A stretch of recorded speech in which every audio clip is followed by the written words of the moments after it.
You know, if there's one thing that makes your heart sink and makes the red haze descend and get you absolutely furious, it's when this sort of thing happens. Come and look at this.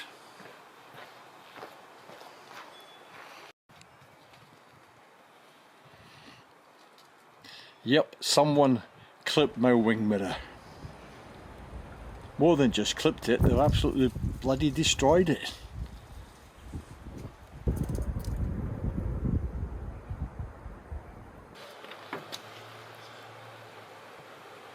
I was in Aberdeen to give a talk at the Aberdeen Central Library, and we'd parked the car on a road that was fairly busy, but there was a parking meter, and we'd paid the money in the meter, we'd put the sticker up, and we'd parked there quite happily and wandered off to get something to eat. And when we returned, just before I was due to give my talk, I noticed this was hanging loose. The mirror was completely smashed. You can see the backing to the mirror was lying in the road, and this was hanging only by an electrical cable or two. So I didn't really have much time, so all I could do was really, put this inside a plastic bag, tape it all up, and leave it dangling, and then go off and get myself in the right frame of mind to give him a talk at the library. So yeah, it was a pretty devastating thing to happen, and at first the red haze comes down and you kind of get so angry, and you wish that the person who did it, you hope that their wing mirror is equally as shattered as this one, or even worse, you just want to throttle the person. But then when you think about it, these things happen, and it's one of these things.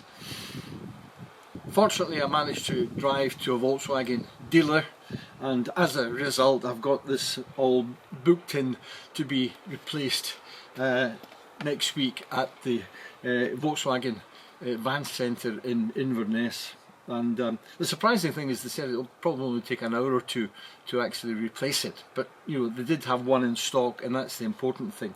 They'll have to colour code the protective mount, and that's always an extra charge, but they reckon it'll cost about £500 or £600 to replace, which I could have done without. So I think this will be an insurance job.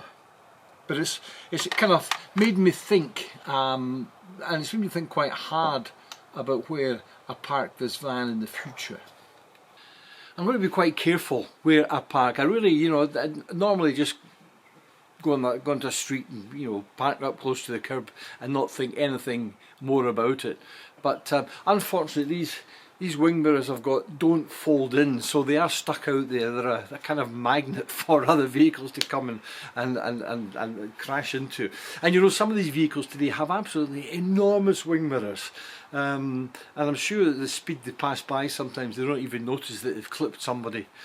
This has happened to me once before. We were driving across Aaaargh Moor, and a Land Rover came in the opposite direction and clipped my wing mirror, but it really only cracked it, and we managed to get it sorted out quite easily. But it's one of these things of the road. It can happen so easily. Anyway, this is a pretty bad one. It can be replaced, which is good, but as I say, it's made me think very carefully about where I park in the future, and I think I'll try and avoid parking on busy roads. This was a fairly busy road in Aberdeen, one of the main thoroughfares. Certainly I was at a parking meter, so parking was allowed. There was a row of cars parked there as well, so I didn't really think this would happen. But I think in future I will park much closer to the curb, again as close as I possibly can to the curb, so there's as little as possible jutting out the other side.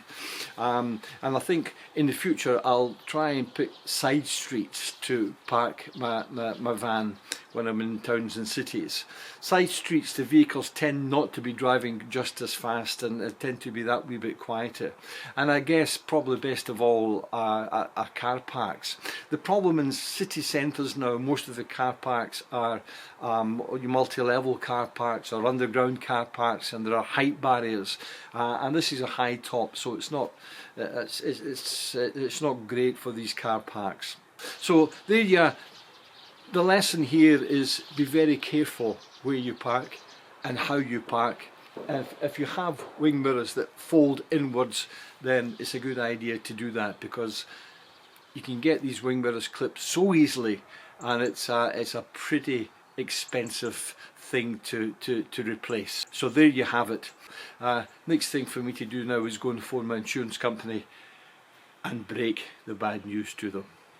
So just a short video today. If this has been helpful or informative in any way, I'd encourage you to subscribe to the channel. It really helps us a lot. And once we get the van up and running and going again, we'll head out for another van life adventure somewhere in Scotland. See you then.